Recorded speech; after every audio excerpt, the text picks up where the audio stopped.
pertama yang saya nak highlightkan kat sini pesakit kanser kena pastikan status nutrisi tubuh dia adalah dalam keadaan yang optimum. Okey, bagaimana kita nak tahu? Okey, ni tak kira lah masa rawatan ke, sebelum rawatan ke, selepas rawatan ke, kita kena pastikan status tubuh badan kita ataupun tahap nutrisi badan kita berada dalam keadaan optimum. Okey.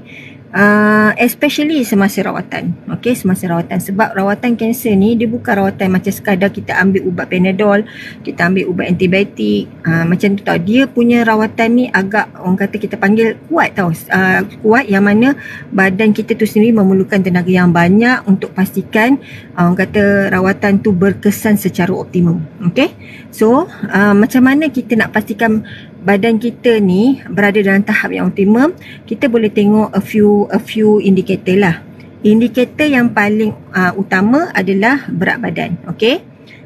Kalau kata dalam saranan yang saranan pemakanan sihat untuk pesakit kanser yang disarankan oleh American Institute Cancer Research, okey, AICR, first yang dia akan orang kata highlightkan adalah pastikan berat badan kita berada pada julat body mass index yang normal, okey, BMI, okey, ataupun kalau dalam bahasa Malaysia dia indeks jisim tubuh. So kalau kita punya jawapan tu berada di bawah nilai 18.5, maksudnya berat badan kita kategorikan sebagai underweight. Kalau berada di dalam lingkungan 18.5 hingga 24.9, itu dikatakan sebagai julat normal. Dan kalau kita punya berat BMI itu melebihi 25, itu dikategorikan sebagai overweight. Okey, first kita tengok tu dulu.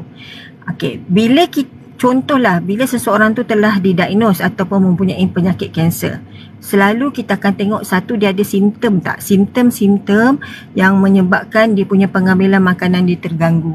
Okey. Simptom ni sebenarnya kita nampak biasanya dia ada loss of appetite.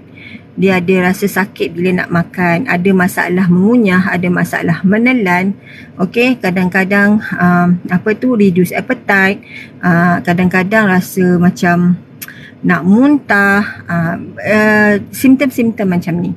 Dan bila benda berlaku simptom macam ni, even mild, maksudnya kalau sikit tapi ada, kita kena concern sebab kita takut ada risiko untuk mengalami penurunan berat badan secara mendadak.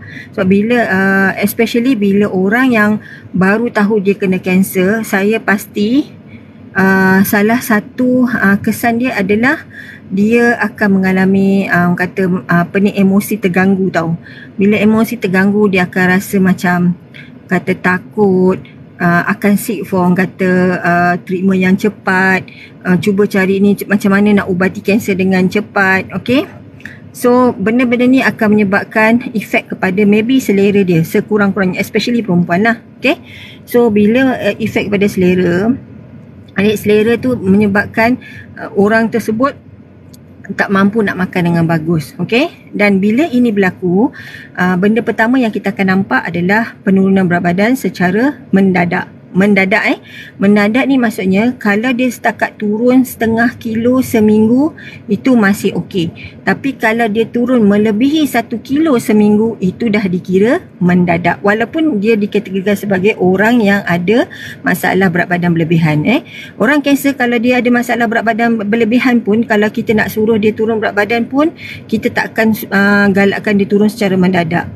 Kalau dia turun setakat macam setengah kilo hingga 1 kilo seminggu, itu adalah penurunan yang bagus. Okey, sebab macam saya cakap tadi, saranan pemakanan yang bagus untuk pesakit kanser ataupun untuk mencegah kanser adalah kita kena pastikan berat badan kita berada dalam julat BMI yang normal.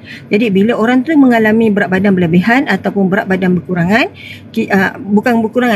kurang daripada yang sepatutnya, kita mesti galakkan dia capai berat badan yang di dalam julat BMI normal tu. Okey? Boleh faham Alright, itu satu.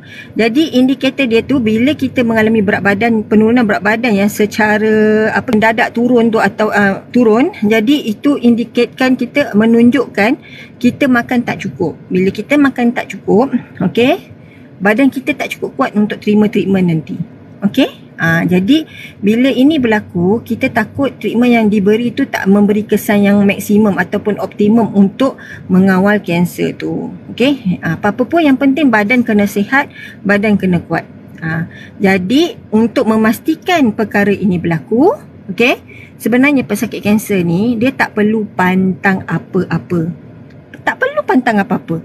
Silap manusia ni, especially orang Malaysia ni, okey, kita ni adalah satu orang kata kawasan, mana Malaysia ni sebenarnya adalah orang kita, even orang luar pun iktiraf makanan kat tempat kita ni sedap-sedap sebenarnya. Okey, yang menjadikan dia salah tu bukanlah makanan itu. Yang menjadi salahnya adalah tabiat pemakanan. Okey, untuk pengetahuan semua ya, bila kita ada masalah berat badan berlebihan, risiko untuk kena kanser tu adalah lebih tinggi berbanding orang yang kurus dan bukan kurus lah, yang mempunyai berat badan normal. Okey, ataupun orang yang normal dia ada macam underlying disease, risiko dia tu lebih tinggi lagi. Orang yang gemuk ni lebih tinggi lagi risiko nak kena kanser berbanding dengan orang yang kurus, yang ada sakit kencing manis ke darah tinggi. Kalau dia ada dua-dua, maknanya dia ada kencing manis, lepas tu dia ada masalah berat badan berlebihan, risiko dia lagi tinggi berbanding dengan orang yang ada berat badan gemuk yang tak ada sakit. Faham maksud saya? So bila penyakit macam kencing manis ke apa semua tu tak terkawal, disebabkan bukan sebabkan makanan tu yang salah sebenarnya.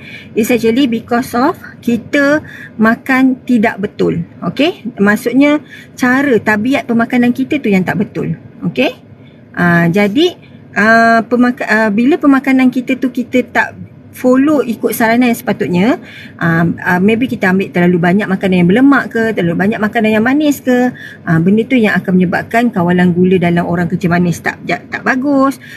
Itu yang menyebabkan berat badan naik mendadak. Faham tak maksud saya? Okay, so benda ni yang kita kena concern. It's not because of the food. You setakat makan, katalah nasi lemak tu sekali seminggu, bukan sebab you makan nasi lemak sekali seminggu tu yang menyebabkan kanser. No. Okay, itu bukan macam tu. It's actually our tabiat. Sebab orang Malaysia ni kadang-kadang dia tak varietikan apa yang dia makan.